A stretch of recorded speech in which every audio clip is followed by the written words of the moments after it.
Well, good morning, everyone. Thank you for participating in the NIH Metabolomics Interest Group webinar series. Today's webinar from Dr. Simon Cameron will focus on separating from separation, direct from sample metabolomics using rapid, evaporative, ionization mass spectrometry. Before introducing our speaker, I'll quickly review a few logistics.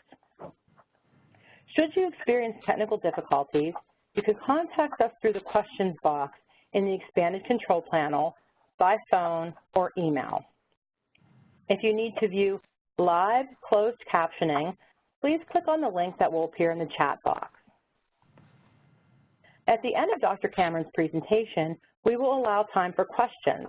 If at any time during the presentation you have a question, please type it into the question box, and I will ask it on your behalf during the Q&A session. So it is my pleasure to introduce Dr. Simon Cameron. Dr. Cameron is a postdoctoral research associate with the group of Professor Zoltan Takacs at Imperial College London. He joined the group in 2015 after receiving his Bachelor of Science in 2011 and his PhD in 2015 from Aberystwyth University in Wales under the supervision of Lewis Murr. Dr. Cameron's research interests are in the broad field of metabolomics and microbiomics with a particular focus on the combination of these approaches to understand health and disease. Within the Takacs group at Imperial College London, Simon leads efforts in the development of rapid evaporative ionization mass spectrometry as a platform for clinical microbiology diagnostics and direct from sample metabolomics. So now I'm going to turn it over to Dr. Cameron.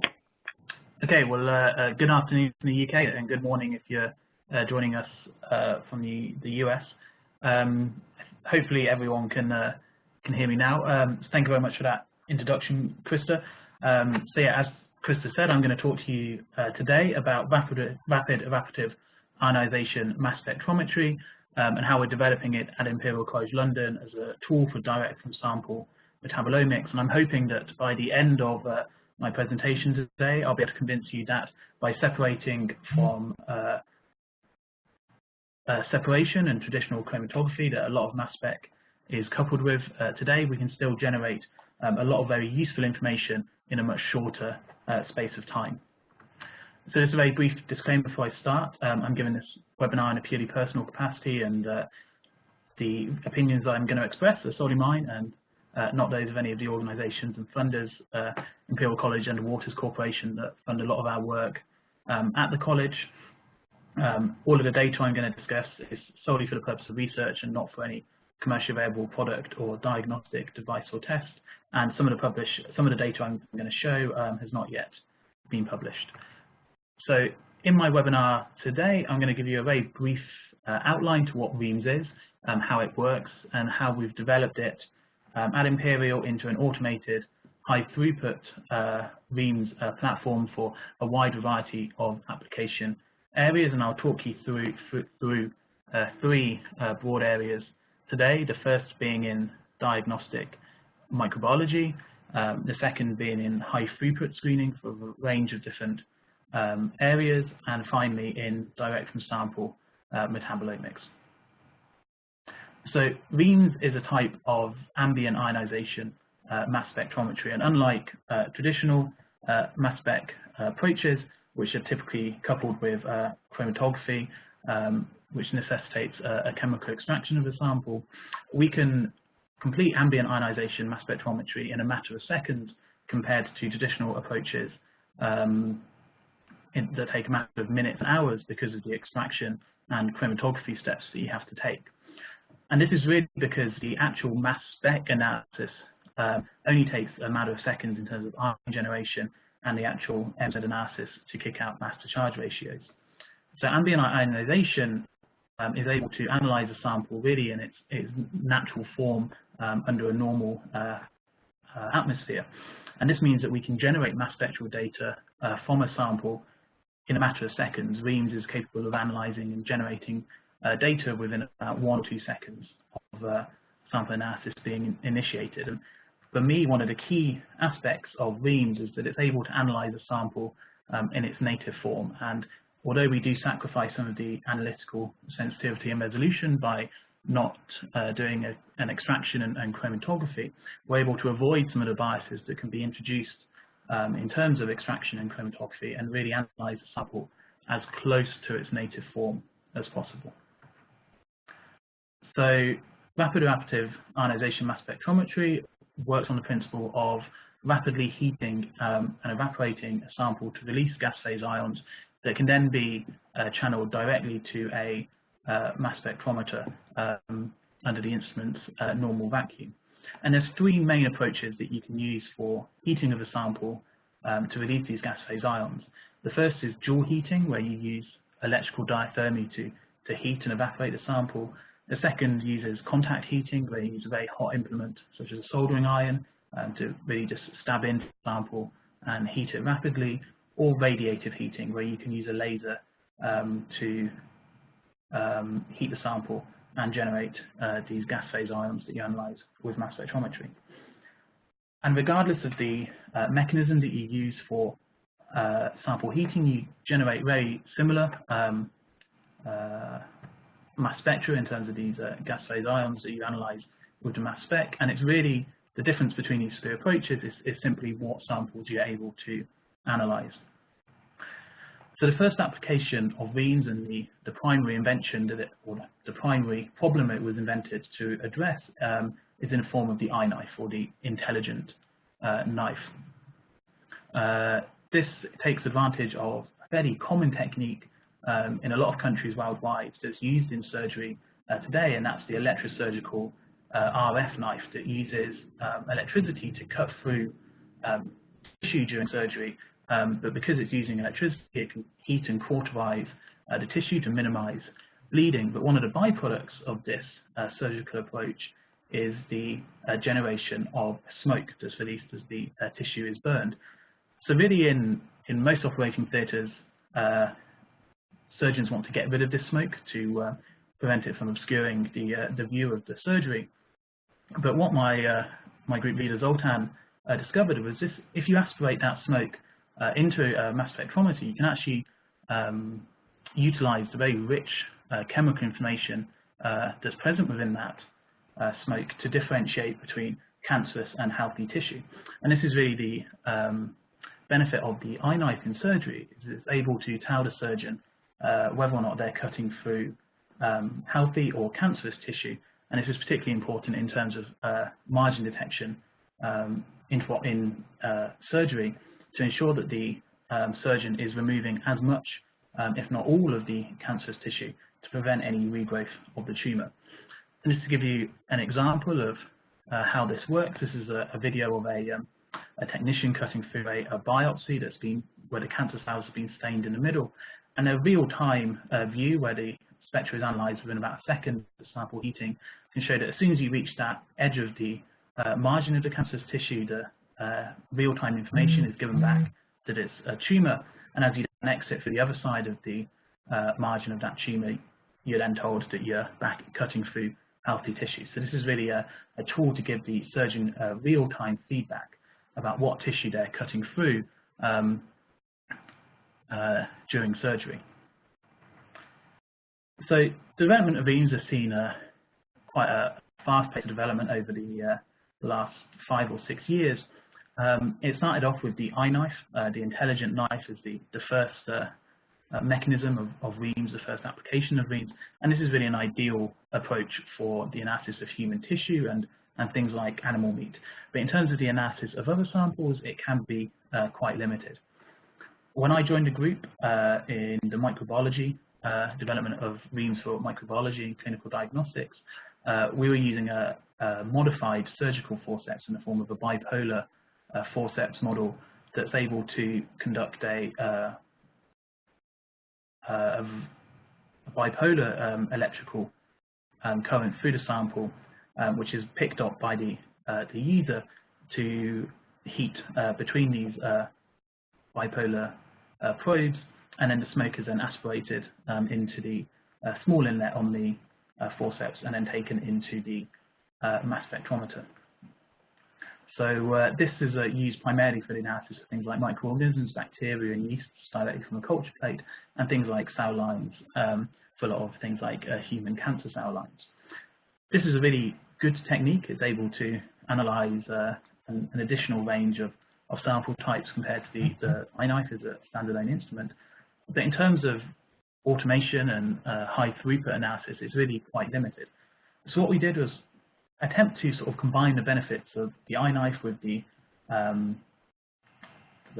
forceps and the ability to analyze things like microorganisms and cell lines, and we modified a Tecan liquid handling platform to be able to conduct REIMS analysis with very minimal user input.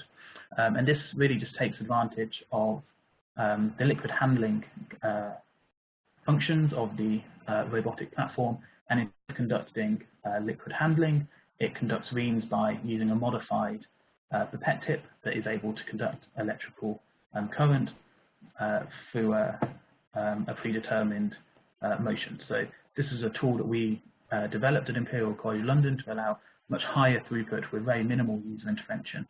And it's very good for analyzing things like human tissue, animal meat, and microorganisms. But one of the real limitations of using electricity and electrical diathermy to conduct REIMS analysis of a sample is that it requires the ability for the sample contact to be made between the heating element and the ability of the sample to conduct electricity to some extent. So what we've transitioned to using now in a lot of our applications for REIMS is laser-assisted REIMS. So this is quite a simple diagrammatic representation of the platform that we've developed at Imperial College, where we're using a carbon dioxide laser to rapidly heat and evaporate a sample, but without having to make contact with the sample itself. So we've added this to our high throughput modified liquid handling platform, and it works by having a laser focusing system attached to one of the pipetting arms of the robot, where the laser is focused onto a small focal point of the sample being analysed. Here it's a microbial colony on an agar plate, and this spot size is about 0.5 millimeter in size, so it's a very small area of sample that's being analysed.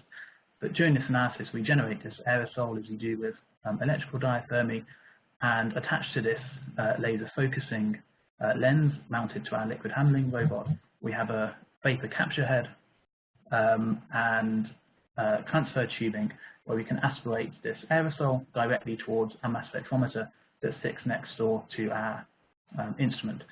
Just prior to the inlet to the mass spectrometer, we mix this aerosol with a solvent matrix that we currently use as a 2-propanol, which also contains an external lock mass compound, leucine and kephalin, because we're currently using a time of flight instrument, so we require an external lock mass for mass drift correction. And this mixture of solvent matrix and aerosol, analyte containing aerosol, enters into the REIMS interface of the mass spectrometer, where it collides with a heated collision surface that's heated to about 700 degrees Celsius, and this works to break apart ion clusters that are formed during the rapid evaporation and heating, so that only individual ions enter the ion guide of the instrument. So this is attached in place of things like the ESI source that you typically see on a mass spec. So it's just in front of the ion guide of the instrument, and we're currently using a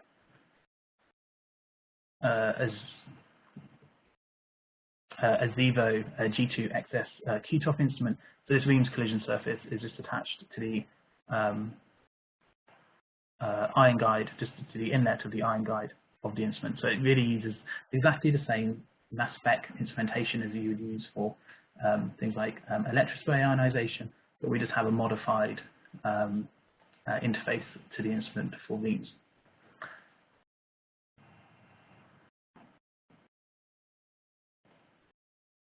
So this shows just a very brief picture of what the Tecan robot looks like when it's not really being used for any analysis, but it's a fairly simple robot that we use, but it is able to add a lot of functionality to REIMS analysis, and things like plate handling and taking pictures of samples so that you can select things like bacterial colonies on an agar plate for analysis. So it's quite an instrument with quite a high degree of functionality. So because we've transitioned to using the carbon dioxide laser that doesn't require sample contact to be made, it's really opened up the range of samples and formats that we're able to analyze using REIMS. At the moment, we have 4 main sample types that we analyze. Microorganisms cultured on an agar culture plate, as you can see in the top left-hand corner. Liquid samples, so things like this is a sample of milk being analyzed in a 24-well plate, but we can also put solid samples like feces and meat or other foodstuffs. And then on the right-hand side, we have a slightly different laser focusing system because the cell pellet that we're analyzing here in a 96-well plate or in 2 milliliter microcentrifuge tubes is at a slightly further distance away from the laser focusing system, so we just need to have a different focal point for the laser, but it works in exactly the same way. They're just modifications for where the laser will focus the heating spot for the sample. So really, this just so that the versatility of samples that we're able to analyze using REIMS, from things like an agar plate that was really limited to what we're able to analyze using electrical diathermy, but by using a laser, we've got a much wider range of sample types and sample formats that we're able to work with. So to give you an idea of what we are looking at when we analyze mass spectra collected using REIMS, we typically analyze between the 50 to around 2,000, 2,500 Dalton range. So we're seeing things like fatty acids, complex lipids, low molecular weight metabolites as well. So this is an example of a spectra collected in negative ion detection mode for Pseudomonas aeruginosa colony. So you can see a large intensity of complex lipids, which are primarily structural lipids from the cell membrane, between the range of 600 to about 1,000. But we also see a lot of very interesting lower molecular weight metabolites and fatty acids, and with Pseudomonas we can see things like rhamnolipids and corn sensor molecules that are very important for virulence in clinical patients. So in terms of how we analyze this data once we collect it, we're very much of the opinion that if we're conducting rapid mass spectrometry analysis, we need to be able to conduct rapid data analysis as well to be able to interpret the information as quickly as we're collecting it. So we have 2 main approaches.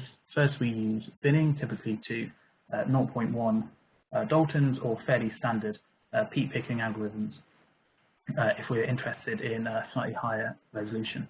For us, the benefit of binning, which is what we use for the majority of our applications, is it's very quick and it reduces the range of or the size of data matrices that we have to analyze, which speeds up the data analysis, but it does mean that we do suffer from reduced analytical resolution.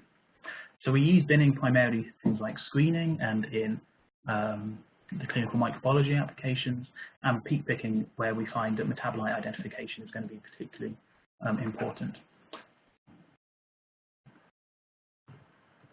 So my computer seems to be a little bit trigger happy today.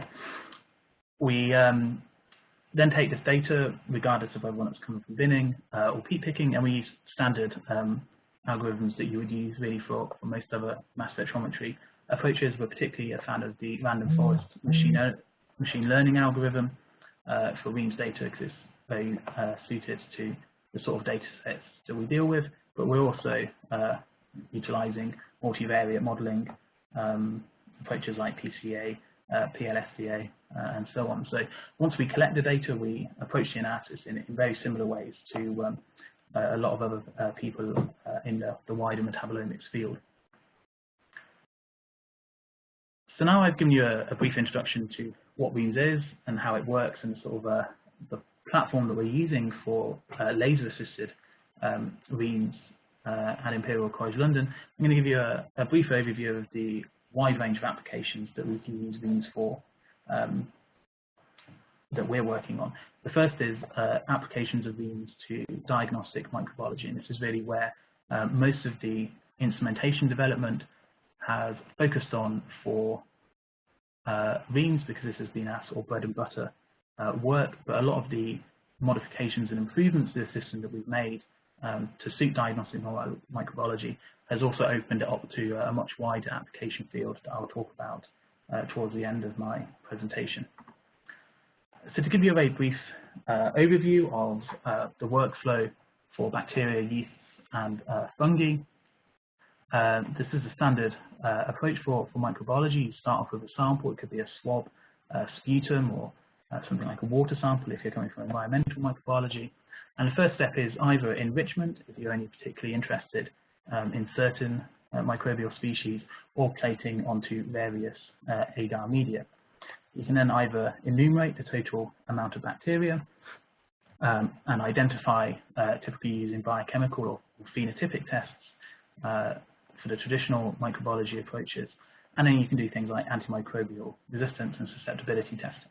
But as you can see from here, the whole process can take anywhere from 24 to 72 hours plus, depending on the growth rate of the microorganism that you're interested in. And this really is very time consuming, but it requires quite extensive expertise, and it's costly, and some of the interpretation can be subjective. And diagnostic microbiology is an area where mass spectrometry has already had a very large impact in the form of multi-TOF systems like the Bruker Biotyper and the bioMérieux Vitek MS system, which has really sped up the identification of microorganisms in clinical microbiology labs today. But one of the limitations of multi-TOF is it's quite limited in the ability to automate the process of microbial identification. It requires the user to spot a colony onto a matrix and the overlay of a matrix, and it's limited to some extent in its applications to antimicrobial resistance testing, but also to microbial identification for a wider species range, including things like filamentous fungi. So what we've developed using laser-assisted REIMS at Imperial is a diagnostic workflow that uses an identical workflow for bacteria, yeasts, and filamentous fungi. And because we are using laser-assisted REIMS, we have a universal analysis approach, so the workflow doesn't require any changes in terms of the analysis for bacteria, yeasts, or filamentous fungi. And because of the automation that we've introduced into REIMS, there's very minimal user interaction except from the selecting of colonies for analysis, and there's no sample preparation. We can analyze a microbial colony directly from an agar culture plate. So at Imperial, we've been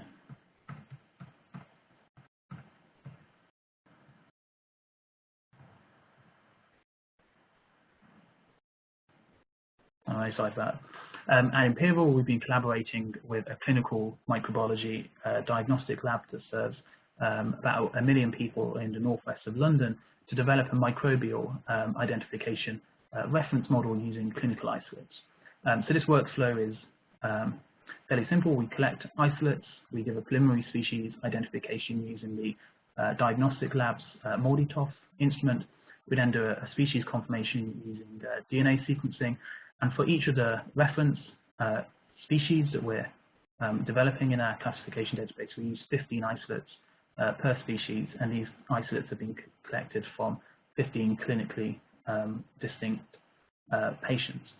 At the moment, we're working with about a 60 species model covering bacteria, yeasts, and filamentous fungi.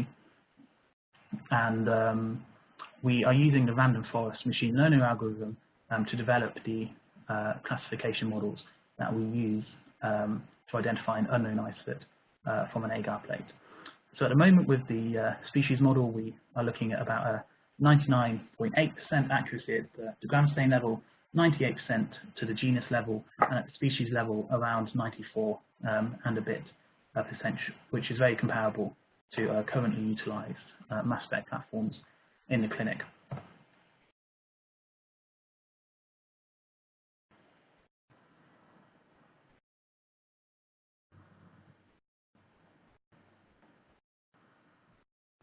And as you can see here, over the last 3 or so years that we've been working on REIMS as a microbial identification system, starting back in 2015, we've been able to increase the range of species that we have in our identification model, alongside a corresponding increase in the accuracy to the species level that we're able to achieve. As you can see, that this expansion and increase in accuracy has really been aided by the transition to using a laser. It seems to be that we get a much more reproducible signal from using the laser-assisted REIMS platform compared to when we were using electrical diathermy forceps and the monopolar automated system, but we're able to massively increase our workflow and throughput as well, and ease of use for a potential clinical application. But what we're very excited about in the group is the ability to push the application of mass spectrometry into clinical mycology. And this is an area that hasn't really been impacted to date by MALDI-TOF platforms. So we follow a very similar approach to when we're working with bacteria and yeasts, and we collect clinical isolates from our clinical mycology collaborator in London. Typically, preliminary identifications are given from phenotypic tests, and we confirm the DNA, we confirm the genus and species through DNA sequencing of the ITS region. But at the moment, because of the range of clinical isolates we've been able to collect and the numbers of each we've been able to collect, our reference model is currently limited to the most common UK genera, including Aspergillus, Penicillium, and Trichophytans. And as you can see here at the species level, which a lot of phenotypic tests that are used in clinical mycology labs currently aren't able to go down to, we have very high levels of accuracy, between 85 and 95%, depending on the genus of interest, to be able to use REIMS to identify the species of filamentous fungi directly grown on an agar plate without any further sample preparation.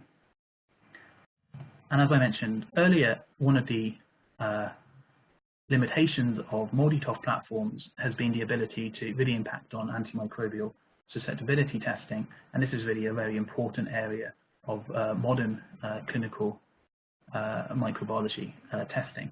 But because of the workflow of laser-assisted REIMS, we can go directly from the agar culture plate, and we think really impact the ability to report early diagnosis results or early results from susceptibility testing by analyzing the frequently used or routinely used diffusion assays in clinical microbiology labs. And we can do this by using the laser in the automated robotic platform that we use for REIMS to burn at defined intervals across the bacterial culture from the disc impregnated with an antibiotic, and use a sensitivity that's afforded by mass spec to identify markers of microbial growth before they're being able to be visibly seen from the agar culture plate. So this is just showing the workflow that we use for this application. So for isolates that are resistant to the antibiotic, you would expect to see a large intensity of microbial lipids very close to the disc impregnated with the antibiotics, because there is no death of the bacteria near the disc because it's resistant. But for sensitive isolates, you'd expect to see a window where the antibiotic is killing the bacteria before you then see growth at the edge of that zone of inhibition. So as a proof of principle, with a relatively small number of bacterial species looking at E. coli, we tested this with ampicillin and glycine. So a lot of E. coli isolates are resistant to ampicillin, and thankfully a lot are sensitive to glycine. And this shows the intensity of the most abundant lipid in E. coli that we're able to detect after 4, 6, and 8 hours of incubation alongside these antibiotic impregnated discs for E. coli. And when we compare this to what we're able to visually see after 24 hours of incubation, where the zone of inhibition is very clearly visible to the naked eye, we can see that at as little as 4 hours of incubation, REIMS is able to detect the most intense lipid from E. coli at that edge of the zone of inhibition. So we're able to show that within 4 hours of incubation, REIMS can show that the E. coli is resistant to ampicillin, and with colistin it seems to take a little bit longer, but after just 8 hours of incubation we're able to show that REIMS can determine the edge of the zone of inhibition of E. coli to colistin and show that it is actually sensitive to colistin, which matches up with the results that you see visually after 24 hours of growth. And the key here is that REIMS introduces the potential for clinical microbiology labs to identify and report antimicrobial susceptibility results on the same day as identification, which could really speed up the point at which a patient is given a correct antibiotic rather than one that may not be useful because the bacteria that the patient is infected with is actually resistant. So this has the potential of reducing that time by at least 24 hours until the patient starts to receive the most appropriate treatment for their infection. So I wanted to try and cover as much as I can during this webinar to really give you a taste of the breadth of applications that we're developing REIMS for. So that was a little bit of a whistle-stop tour of clinical microbiology applications for REIMS. And in the last sort of half of my talk, I want to introduce the application areas that we've been developing in the last year or so since we've started to utilize laser-assisted REIMS, which has really been afforded by the ease of sample analysis using REIMS coupled with lasers for sample heating. So I'll give you a very quick overview of 3 studies we've been working on in using REIMS for high-throughput screening in areas like food authenticity, biomarkers for mastitis infection in dairy cows, and in very high-throughput screening for metabolic engineering applications. So olive oil globally is a multi-billion-dollar industry, and because of this, there's a very important need for the identification of protected and high-value oils to avoid things like adulteration and food fraud, and to ensure that the protected origin, traditional production, and protected location marks that are given by organizations such as the European Union are protected. So currently, in terms of olive oil identification, gas chromatography, mass spectrometry is used, and this is for applications like protected origin and adulterations, like I mentioned earlier. But this application and the use of GCMS is quite costly, it's quite labor intensive, and can take quite a long period of time for analysis, sometimes up to about 2 hours to analyze a sample of olive oil using GCMS. But what we're able to do with REIMS as a proof of principle study is just spot 10 microliters of an oil sample onto a microscope slide and analyze that with REIMS in a very high throughput manner. It's about 10 seconds a sample that it takes to analyze each microscope spot size. And as you can see from this slide, we're able to use that data to differentiate between the species of origin of different oils. We can very clearly see separation on PCA between extra virgin olive oil, things like sesame and coconut oil. And when we construct a random forest classification system, we have an accuracy of about 98% of what we're able to accurately identify the species origin of different oils, which is very important for adulteration. But very interestingly, what we're also able to show with REIMS is that we can identify the region of production of geographically protected high-value oils from a region like Italy, and these regions are protected under European Union legislation. So it's very important to be able to confirm that an olive oil has been produced from any of these specific regions, because it carries a much higher price tag to a consumer.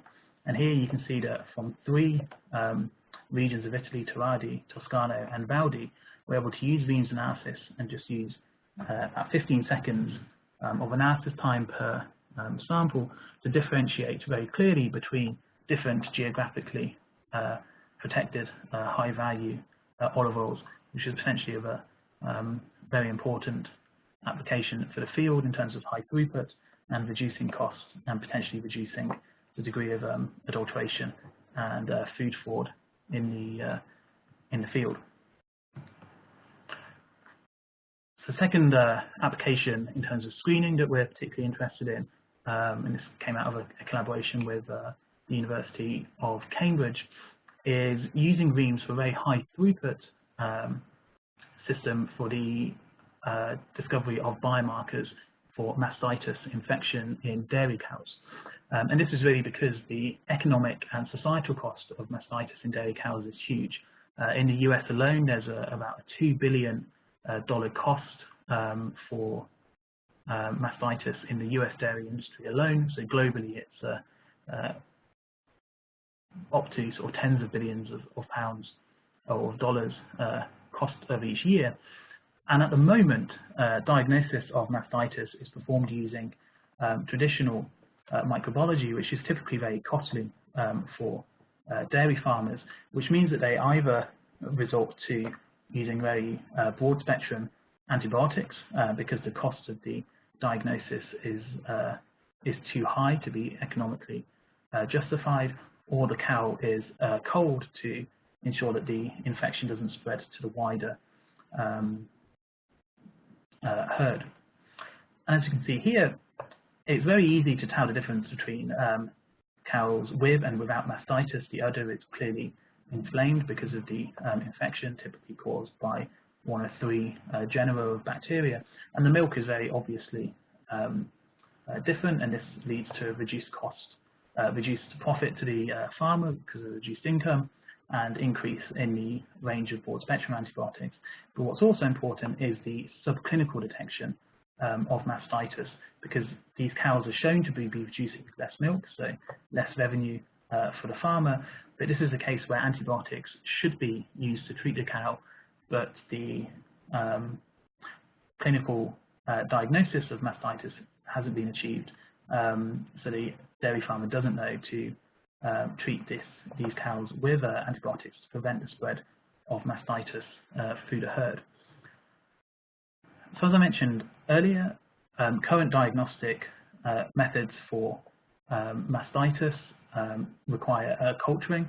Most farmers don't have access to a microbiology diagnostic lab on their farm, so samples are sent away to a dedicated lab, and the whole process, including transport and culture, can take anywhere between 24 to 72 hours for culture, and then you either have phenotypic or biochemical identifications or identifications using MALDI-TOF mass spectrometry. But what we're really interested in using REIMS for is to remove that requirement for culturing and go directly from the sample, which is something that we're able to do now with REIMS, utilizing laser for sample heating. So we can use the standard setup for laser-assisted REIMS to analyze milk samples directly and discover potential biomarkers for the species causing the infection in cows with mastitis. So this is an example of a proof of principle study that we conducted. We collected 150 milk samples from a herd of cows, and traditional microbiology was done, so we knew whether or not the cow had mastitis and what the microbial species causing that infection was. But instead of doing the culture for REIMS analysis, we just took 2 milliliters of each sample, put it into a 24-well plate, centrifuged it for 5 minutes at 2000 G in a refrigerated centrifuge, and then analyzed using laser-assisted REIMS the fat and lipid layer that came to the top of the sample after the centrifugation. And we can very clearly see the difference between cows with and without mastitis just based on principal component analysis. But as I mentioned earlier, it's very easy to tell this difference just by looking at the milk samples itself. So it's not a particularly useful differentiation to be able to make using REIMS, but as a proof of principle, it was very interesting for us. But what we are particularly interested in is using REIMS to detect genus-specific biomarkers for pathogens. And as I said earlier, the vast majority of mastitis infections are caused by bacteria from three main genera, Escherichia, Staphylococcus, and Streptococcus.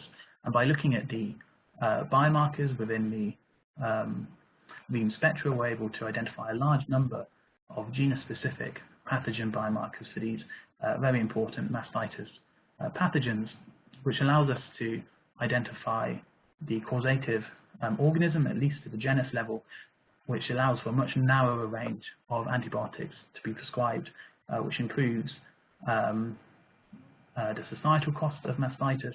It prevents the potential spread of antimicrobial resistance into the wider population, but it also means that there's less of an economic cost to the dairy farmer, because that cow's milk doesn't have to be withdrawn for as long from the production line. So one area that we've been working on quite heavily in the last couple of months, because of the real benefit that we think REIMS could have to the field, is that in high throughput screening in metabolic engineering. So we've been working with a group at Imperial College in Tom Ellis's lab, who uses yeast to produce compounds of interest for a range of pharmaceutical products that they're interested in. And the broad aim of metabolic engineering is to take a gene that is found in nature that could have a potential pharmaceutical or industrial application, but takes a very long time and is very difficult to extract chemically and purify, or to chemically synthesize. And so take that gene that's found in nature and take it into a much more useful organism that has a much shorter generation time. Yeast generation time is sort of 30–40 minutes compared to a tree, where you're looking at a much longer period than that for a generation time. But when you take this process and you transform it and you do metabolic engineering, you produce a lot of colonies that need to be screened, but the current techniques really don't allow for that range of high throughput screening that's required by the field. So one of the areas that we've been working on with Tom Ellis and Imperial is in the screening of yeast cells that have been transformed with a gene to produce a drug of interest or a compound of interest, and then subject this to what's called synthetic chromosome recombination and modification by LOXP mediated evolution. So this is where you take the chromosome of yeast and then you basically scramble it, which is the acronym, but it's quite an apt acronym in terms of the process, where you really mix up the reading frames of the gene in the hope that you'll improve the metabolic fitness of the cell that you've cloned that gene into, to maximize the production of the compound of interest that you're after. But this generates hundreds and thousands and tens of thousands of cells that need to be screened, because it's a fairly inefficient process. So you really are looking for sort of 1 out of potentially 100 or 1,000 colonies or cells that may have been improved by this process. Currently, the techniques that are used are either LCMS or GCMS, and this, as you can see from this figure, is a very time-consuming process. You have to obtain the library colonies on an agar plate, pick it into a liquid medium, grow it up in a liquid growth in a 96-well plate, subject it to solvent extraction, and then the chromatography and mass spectrometry analysis. So you're talking in the lab that we collaborate with, it's the best part of a week to take a plate of colonies that have been subjected to this scrambling process and screened them to identify that sort of one colony that may have been improved in terms of metabolic fitness to produce a compound of interest. But what we're able to do with REIMS is, because we can analyze a colony directly from the agar culture plate, is to just screen a plate of colonies directly from the culture plate, and we can screen a plate that contains about 96 colonies in just over an hour, which is obviously a substantially reduced time period compared to current LC and GC MS approaches. Excuse me. So this next slide just has a brief video of the workflow that we are using for REIMS screening of scrambled isolates. So because it's a liquid handling robot at heart, we're able to take advantage of the colony picking and liquid handling, where we take a small volume of the cells that are present on the agar culture plate, transfer it into a 96-well plate for culture, because REIMS will be a destructive analysis, so we won't be able to recover it after the REIMS analysis. And then we analyze with REIMS the colony directly to identify the compound of interest.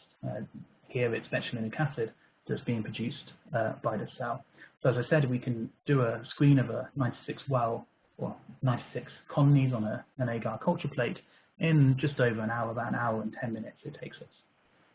And then we can do very rapid data analysis, where we are just comparing to the baseline production value of the compound of interest, and produce a heat map of a 96-well plate to identify those colonies that have been improved through this scrambling process. And as you can see here, we can see from a best part of 1,000 or so colonies that were picked, that there's only a handful that were significantly increased post-scramble, between a range of 2% to around 200% increase. So to do this work with our CMS would probably take the better part of a month in the lab that we work with, but we're able to achieve this in sort of a day and a bit of normal working hours in our lab.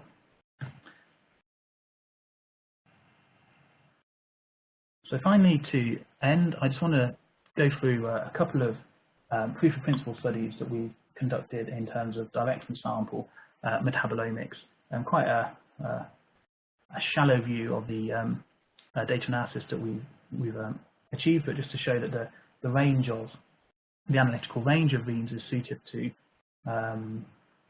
not only clinical microbiology, high throughput screening, but also getting some really interesting metabolomic data directly from the sample in a matter of seconds. So here we're looking at stool and plasma from patients with diabetes 2, neonatal feces from babies born prematurely, and then what we're developing now is the large-scale mass spectrometry imaging of samples without any preparation. So just to go through these briefly, because I am conscious to leave some time for the questions at the end. This is an example of a proof of principle study we did, analysing blood plasma and feces from diabetes patients in a collaboration with Ghent University in Belgium. And here we're really interested in expanding the range of samples we're able to analyse using REIMS. We weren't sure if we'd be able to analyse blood plasma or stool here, but with a slight modification to the REIMS setup in terms of the heating power that's used by the laser, we're able to achieve very interesting results from our opinion. So firstly, this is just a very simple analysis of a fairly small number of samples for blood plasma from diabetes patients, and we can see clearly separation between healthy patients and patients with diabetes 2, and we can construct a random forest classification model with 100% accuracy to predict these two disease groups. And when we look at the stool, when we look at the interesting metabolites that's driving this separation, we see a lot of complex lipids, but also smaller molecular weight metabolites and fatty acids that may be interesting in terms of patient stratification and phenotyping, which may be related to patient outcomes. At the moment, a lot of that work is done using LCMS and GCMS and NMR that requires sample preparation and quite timely chromatographic separation. But with REIMS, it looks like we can obtain maybe not as much, but some very interesting chemical data that will give us ideas about whether or not certain patients may, for example, respond to certain drug treatments. But we can also look at feces from diabetes patients as well, and we can see similar separations, but the classification model isn't as strong. But we are very interested in being able to analyze feces from patients, because this is something that's used a lot in a large range of studies, and at the moment it requires very extensive extraction before mass spec can be completed. And to follow on from this, we were interested in looking more at feces, and we were challenged here to analyze tiny amounts of feces that were taken from the diapers of babies in a neonatal care facility in Amsterdam. And here we received 150 neonatal stool samples that were collected from matched babies that were born either prematurely or to term through C-section or vaginal delivery, and were fed with either breast or breast milk or formula feeding. So we were just very interested in comparing the groupings of these neonatal babies, and we found that if we were to do LCMS analysis on these 24 samples, we'd be looking at maybe about 9 hours total hands-on time and instrument time. But with REIMS analysis, we're able to conduct the analysis in sort of 15, 20 or so seconds. So we can do a complete analysis of these samples within 15 minutes using REIMS. So it gives us a very rapid idea of what may chemically be going on within the samples. And just to briefly go over the results here, we just did some PLSDA modeling. We were concerned that there was maybe not enough samples to go really in depth into looking at this patient cohort, but just by looking at the amount of separation on PLSDA, we can take away possibly the conclusion that in terms of the metabolic and chemical composition of these feces samples from neonates, that the mechanism of feeding is the most important in driving that chemical inflammation within the feces, because we see a much greater separation between breast-fed and formula-fed babies compared to the mechanism or gestation length. And this is particularly interesting for me as a microbiologist, as we know that the breastfeeding and formula feeding is going to impact the microbiome of these neonates, which we may be able to detect by looking at the REIMS analysis of these fecal samples.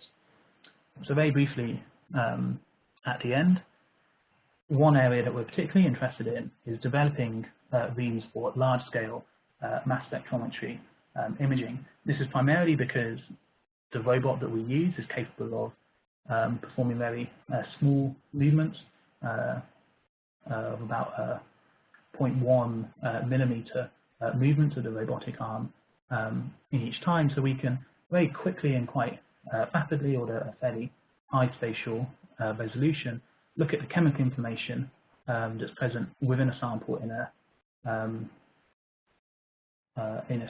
spatial distribution. So here is just a proof of principle work that we've been doing on looking at the cross-section of 3 bacterial species grown on one agar culture plate, Staphylococcus aureus, Pseudomonas aeruginosa, and Bacillus cereus. And this was a 2 centimeter by 2 centimeter region of the agar plate that we analysed. The resolution that we used was just 1 millimeter, but we're capable of going to 0.5 millimeters because of the spot size of the laser burning period. And it only took us about half an hour to conduct this imaging directly from the agar culture plate. And this is just some ion images of interesting corn sensing molecules and amylolipids from Pseudomonas aeruginosa. And you can see that it not only confines itself to where Pseudomonas is growing, but they've also spread into regions where Staphylococcus aureus and Bacillus cereus are growing as well. So this, for us, gives us a real hope that we're able to spatially resolve some of the bacterial crosstalk that is happening in things like Pseudomonas infection in patients with cystic fibrosis.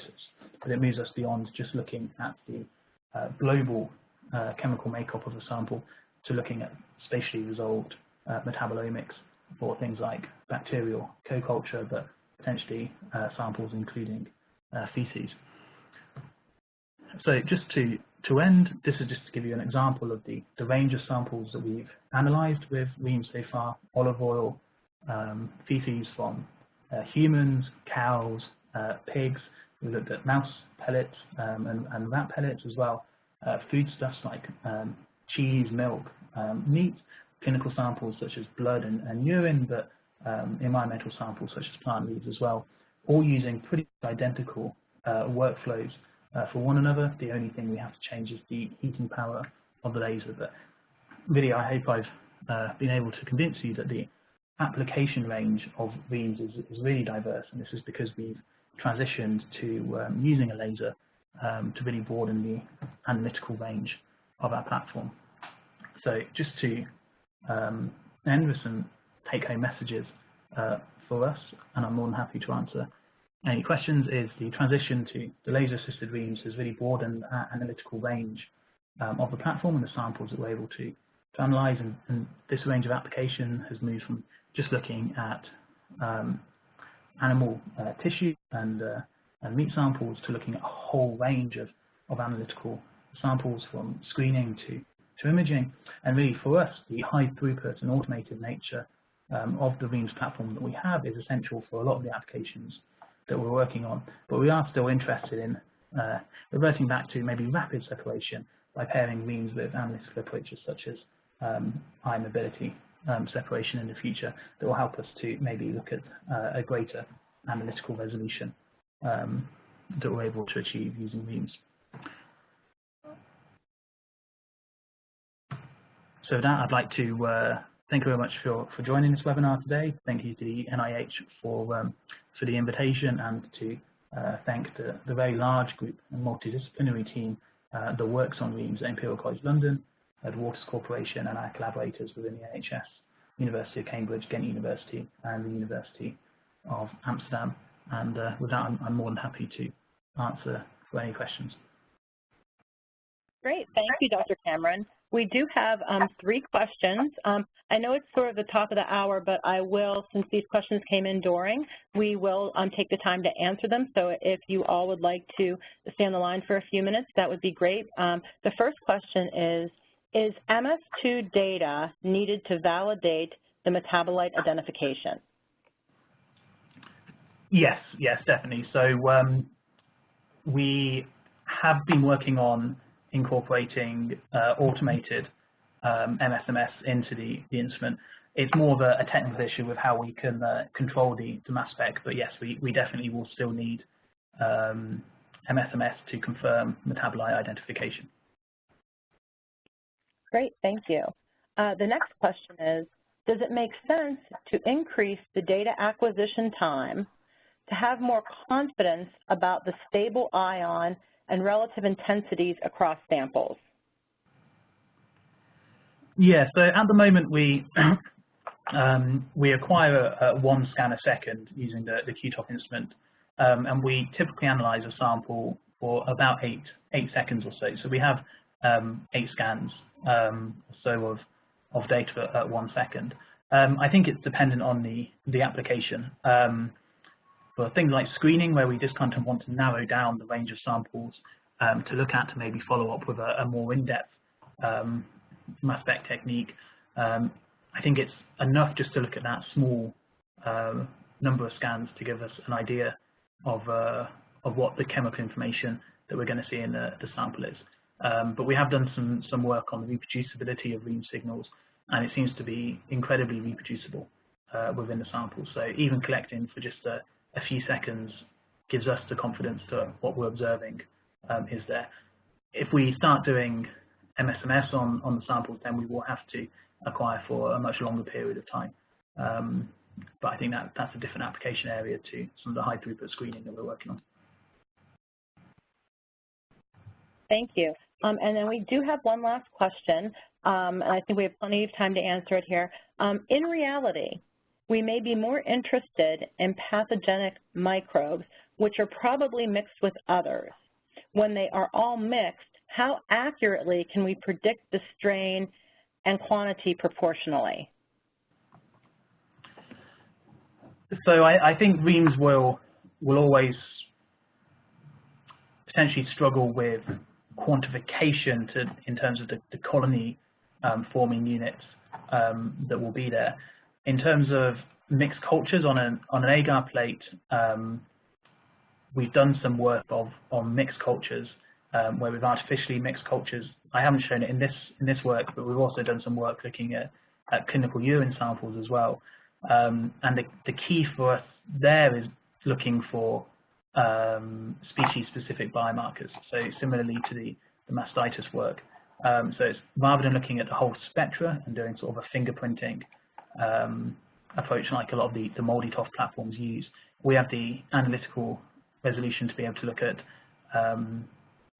potential biomarkers for specific bacterial species, and that seems to be enough to give us an idea of whether or not a bacteria is present within a sample. So things like Pseudomonas, Escherichia coli, Staph aureus have very distinct biomarkers that we're able to detect in something like a clinical urine sample. So yeah, for that, it seems to be the biomarker approach is much more powerful than the fingerprinting approach that other platforms use. Okay, so I'd like to thank you all for your attention and active participation in today's NIH Metabolomics Interest Group webinar. We would like to take this opportunity to thank our presenter, Dr. Simon Cameron, for an excellent presentation. Thank you so much for, a very informative presentation on some new technology. I really enjoyed hearing about it, and I think others did as well. So thank you. And then for signing off today, we would welcome any of your feedback to inform future webinars. So thank you all for joining us. Thank you again to Dr. Cameron, and everybody have a wonderful rest of your week. Thank you very much. And my email is on the slides if anyone wants to follow up offline as well. Great. Thank you so much.